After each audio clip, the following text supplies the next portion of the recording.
Hello friends, मोनोट्रिल academy में आपका स्वागत है। आज के वीडियो में हम पढ़ने वाले हैं structure of DNA and its function. So DNA का क्या क्या स्ट्रक्चर होता है, कैसा स्ट्रक्चर होता है और उसके फंक्शन क्या है। ठीक है, सो डीएनए की फुल फॉर्म तो आप जानते होंगे friends, deoxy ribonucleic acid. So DNA is a very long thread like macromolecule made up of a large number of deoxyribonucleotides, so each composed of a nitrogenous base, a sugar and phosphate group. तो DNA क्या होता है, thread like structure होता है। ठीक है, बहुत ही long होता है ये, और इसमें जो मैक्रोमोलिक्यूल्स हैं, ठीक है, मैक्रोमोलिक्यूल्स का बना होता है, और लार्ज नंबर ऑफ डीऑक्सीराइबोन्यूक्लियोटाइड्स इसमें प्रेजेंट होते हैं। सो ईच कंपोज क्या करते हैं, नाइट्रोजनस बेस का कंपोज करते हैं, शुगर एंड फॉस्फेट ग्रुप इसमें मिक्स होता है। ठीक है, so the basis of DNA molecule carry genetic information. तो हर एक बेस, जो डीएनए का हर एक बेस होता है, वो एक जेनेटिक इंफॉर्मेशन कंटेन करता है। So whereas their sugar and phosphate group perform a structural role.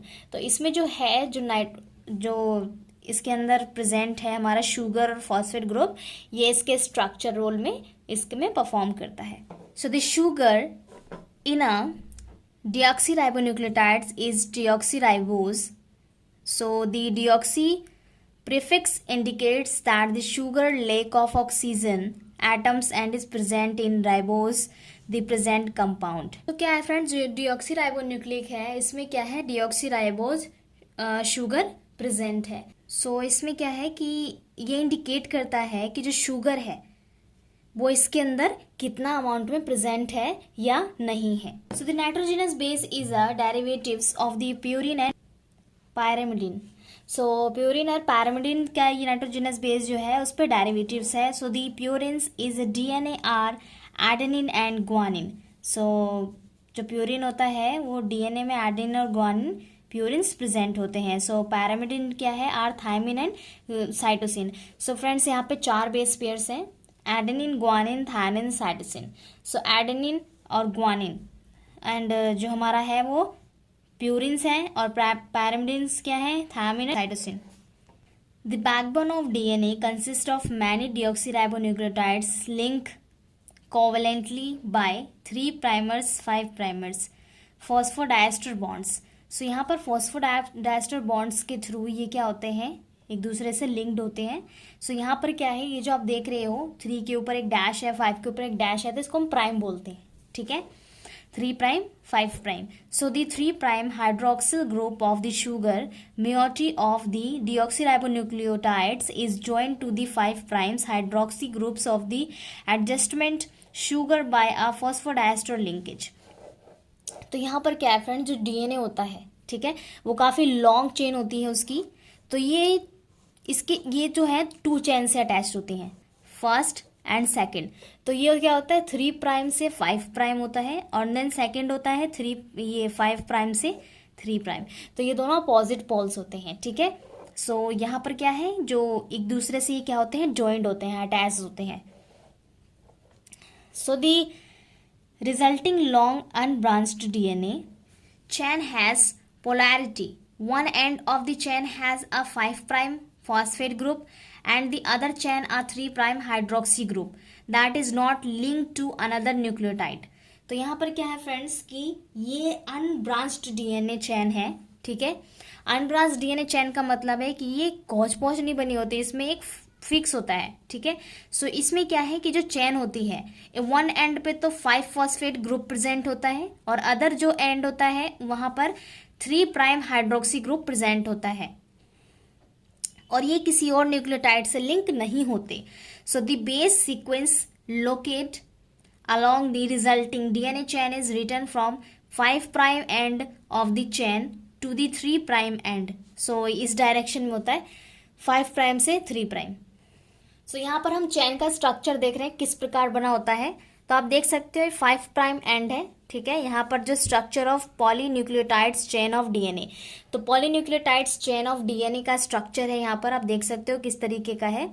यहाँ पर ऑक्सीजन देख सकते हैं आप, यहाँ पे फॉस्फेट ग्रुप प्रेजेंट है। तो यहाँ पर क्या है, एडेनिन ऐड हो रहा है। एडेनिन में देख सकते हो आप किस तरीके से ऐड हो रहा है, ये ऑक्सीजन के साथ अटैच हो रहा है, ऑक्सीजन के साथ फिर phosphate attach, phosphate group attach होगा, फिर ग्वानिन बनेगा, फिर सेम ऐसे ही प्रोसेस चलता है, थायमिन बनेगा। अगर आप एंड में देखते हो तो थायमिन के बाद ये जो ग्रुप बन रहा है यहाँ पर 3 प्राइम एंड होता है। सो यहाँ पर जो फॉस्फोडाइएस्टर बॉन्ड बन रहा है, ठीक है, 3 प्राइम टू 5 प्राइम, 3 प्राइम पे 5 फॉस्फोडाइएस्टर बॉन्ड बन रहे हैं, देख सकते हो आप। 5 प्राइम यहाँ पे आ रखा है, यहाँ पे H2O है, H2C, और यहाँ पर जो बन रहे हैं वो बन रहे हैं 3 प्राइम 5 डायस्टर बॉन्ड बन रहे हैं। तो उसके बाद थायमिन बनेगा एंड देन 3 प्राइम एंड यहाँ पर ये पूरा स्ट्रक्चर कंप्लीट हो जाता है, ठीक है।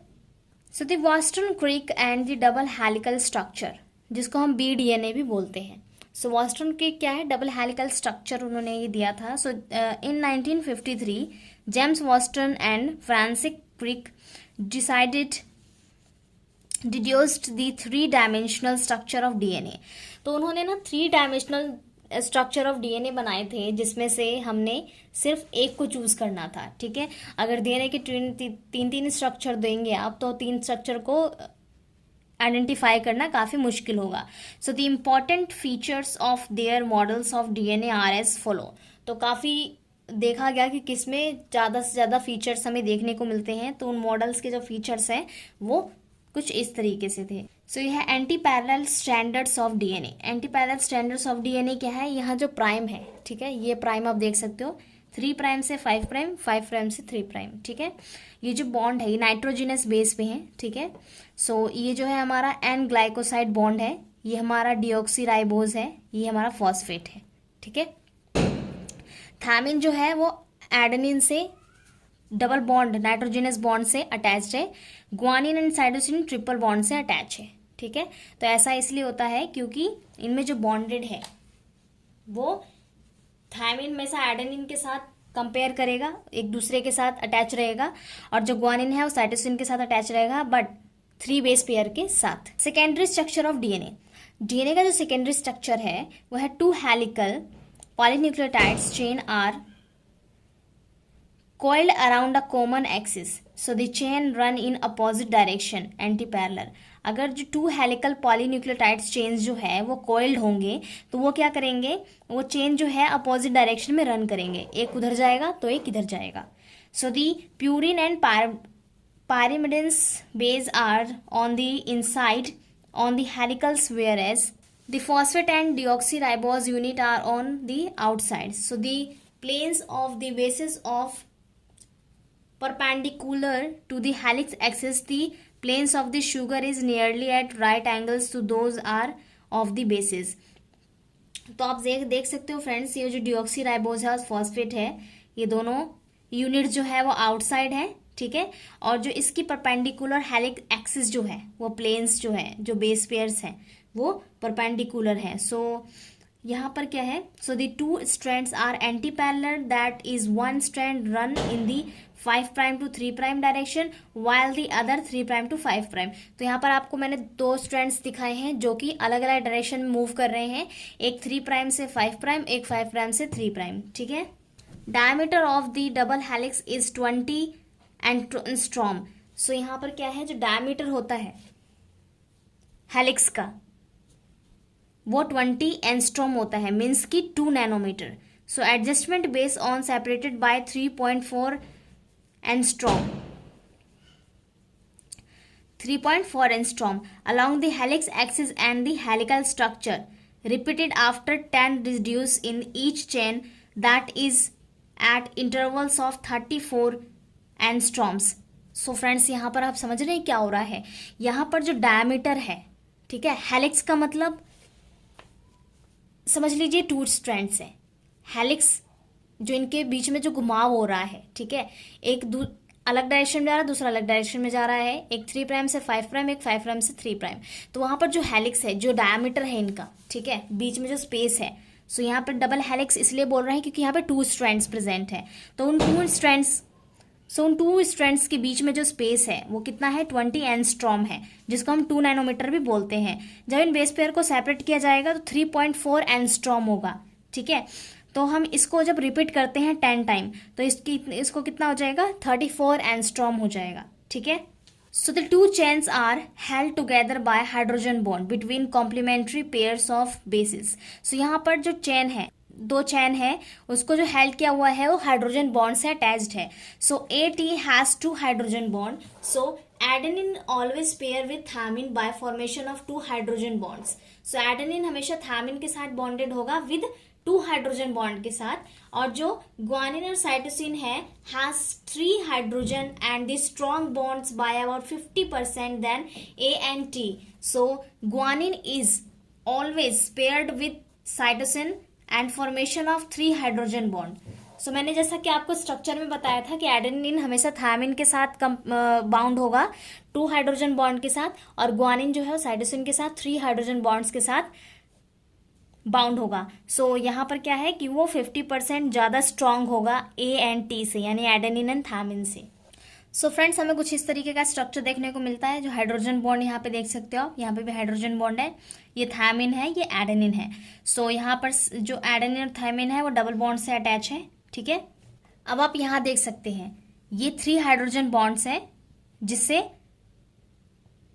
ग्वानिन एंड साइटोसिन जो है वो अटैच्ड है, ठीक है। So base pairing between adenine and thiamine involves the formation of 2 hydrogen bonds and base pairing between cytosine and guanine so involves the formation of 3 hydrogen bonds. तो आप देख सकते हो कि कैसे वो 2 हाइड्रोजन बॉन्ड से अटैच है, adenine and thymine, and guanine and cytosine 3 bond से, हाइड्रोजन बॉन्ड से अटैच्ड है। So the sequence of bases along a polynucleotide chain is not restricted in any way the precise sequence of base carrier and the genetic information।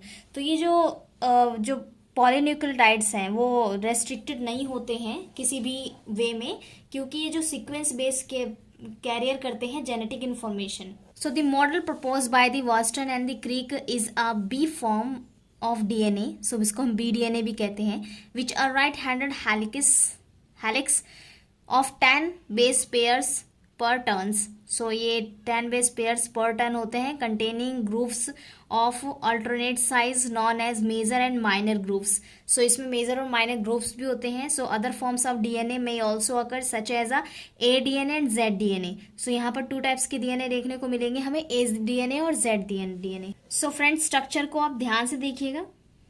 यहाँ पर आप देख सकते हो 3 and, 3 prime and और 5 prime and. 3 prime and ऐसे चलेगा, 5 prime and opposite direction में चलेगा। ये इसका जो एंड होगा ये 3 प्राइम एंड होगा, इसका जो एंड होगा ये 5 प्राइम एंड होगा, ठीक है। एक्सिस ऑफ सिमेट्री, सो यहाँ पर जो ये स्ट्रक्चर दिया हुआ है, ये कट किया हुआ है, ये एक्सिस में कट किया हुआ है, ठीक है। सो यहाँ पर आप देख सकते हो जो मैंने आपको बताया था 2 नैनोमीटर, जिसको हम 2 एंगस्ट्रॉम भी बोलते हैं।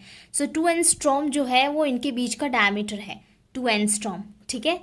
और जो हमने बाद में बताया आपको 3.4 एंगस्ट्रॉम, 3.4 एंगस्ट्रॉम इन दोनों का डायमीटर है, ठीक है। इन दोनों के बेस पेयर्स के बीच का डायमीटर है। सो यहाँ पर आप देख सकते हो AT के साथ डबल बॉन्ड के साथ अटैच है एडेनिन थायमिन। साइटोसिन जो है वो ग्वानिन के साथ ट्रिपल बॉन्ड के साथ अटैच है।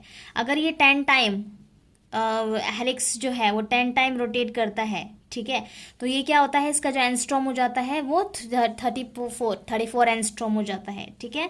सो यहाँ पर देख सकते हो ये माइनर ग्रूव है, और मेजर ग्रूव क्या होता है, ये पूरा जब आप ले लोगे तो ये मेजर ग्रूव होगा।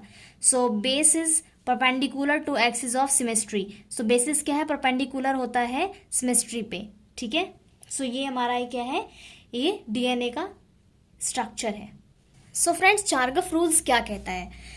So Erwin Chargaff is a late 1914 observed that in all the species has studies DNA has equal number of adenine of thymine and equal number of guanine and cytosine। सो क्या है, जो helix होते हैं, जो ये Chargaff rules के according जो DNA है वो equal number of adenine and thymine and equal number of guanine and cytosine कर रहे हैं। So this is a known as Chargaff rules. Chargaff rules ये कहता है कि जो एडेनिन है वो इक्वल है थायमिन के, जो ग्वानिन है वो इक्वल है साइटोसिन के विद इक्वल बॉन्ड, यानी एडेनिन थायमिन के साथ डबल बॉन्ड के साथ हाइड्रोजन बॉन्ड के साथ अटैच है, और ग्वानिन साइटोसिन के साथ डबल बॉन्ड के साथ अटैच है। So this is a known as Chargaff rules of molecular equivalent between the purines and pyridines in DNA structure. So the ratio of purine and pyridines basis of DNA is always around 1. Example में G plus A, so T plus C is equal to 1. So this is that a Chargaff rules. So Chargaff rules ये कहता है कि ये इसके समानुपात है यानी अनुपात है. So G जो है A के समान है और T जो है C के समान है, तो इक्वल में 1 होगा. So ये हमारा Chargaff rules था. So that double helix structure of DNA derived from Chargaff rules. So जो हेलिक्स स्ट्रक्चर था डीएनए का वो किसके द्वारा ड्राइव किया गया था? चार्गफ रूल्स के अकॉर्डिंग. ठीक है. Functions of DNA. अब डीएनए के क्या क्या फंक्शन होते हैं friends? DNA is the store of genetic information. DNA एक स्टोर है जेनेटिक इन्फॉर्मेशन का जिसके अंदर जेनेटिक इन्फॉर्मेशन होता है. So the genetic information stored in the DNA serves two functions. So it is the source of information of their synthesis of all proteins, molecules and the cell end. So क्या है friends? जो DNA है वो information का एक source है. ठीक है, जो सिंथेसाइज करता है प्रोटीन मॉलिक्यूल्स एंड सेल्स के अंदर. So the provided are the information inherited by daughter cell and the offspring. So क्या है? जो प्रोवाइडेड इन्फॉर्मेशन होता है वो इनहेरिटेड भी हो सकता है डॉटर सेल्स के अंदर, ऑफस्प्रिंग के अंदर.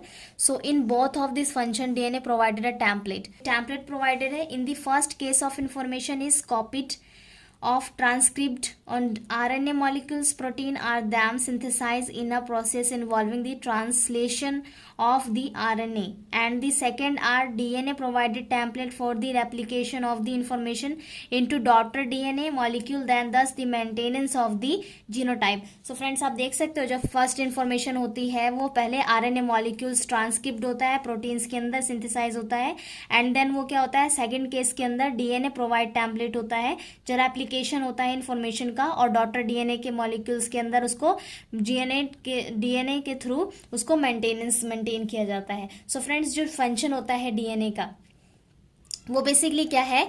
One generation to another generation तक वो इन्फॉर्मेशन पहुंचानी होती है. वो इन्फॉर्मेशन क्या होता है? डालना होता है, जो उसका एक वर्क है. सो जेनेटिक का हमारे मेडिसिन में भी काफ़ी रोल है, हमारे वैक्सीनेशन में भी काफ़ी रोल है. तो हर जगह इसका बहुत ही फंक्शन होता है. सो इसका किसी की लाइफ सेविंग में भी हेल्प होता है. जेनेटिक्स का फ्रेंड्स आज की बात करें तो जेनेटिक्स हर चीज़ में इन्वॉल्व है. सो जेनेटिक्स बहुत ही कह सकते हैं कि एक लाइफ सेविंग हमारा है, उसमें हम यूज़ कर सकते हैं जेनेटिक्स को. कई सारी कैंसर्स की मेडिसिन भी बनती है. ठीक है. सो जो डीएनए है, डीएनए को हम बहुत ही एक्सपेरिमेंटल भी यूज़ कर सकते हैं अपने लैबोरेटरी के अंदर. ठीक है. इससे काफ़ी सारे एक्सपेरिमेंट्स भी हो सकती है और इससे लाइफ सेव भी कर सकते हैं. सो फ्रेंड्स हमारा जो डीएनए स्ट्रक्चर था और उसका फंक्शन था वो इतना ही था. सो इसमें हमने 2-3 साइंटिस्ट के बारे में भी पढ़ा जो बेसिकली जो डीएनए के स्ट्रक्चर्स बनाने में काफ़ी उनका योगदान था. ठीक है. सो वीडियो अगर अच्छी लगे तो लाइक कीजिएगा, फ्रेंड्स को शेयर करना मत भूलिएगा, चैनल को सब्सक्राइब फ्रेंड्स. ठीक है. इसके रिगार्डिंग अगर कोई क्वेश्चन है आपका तो आप कमेंट बॉक्स में पूछ सकते हैं फ्रेंड्स. मिलते हैं नेक्स्ट वीडियो में. Thank you so much.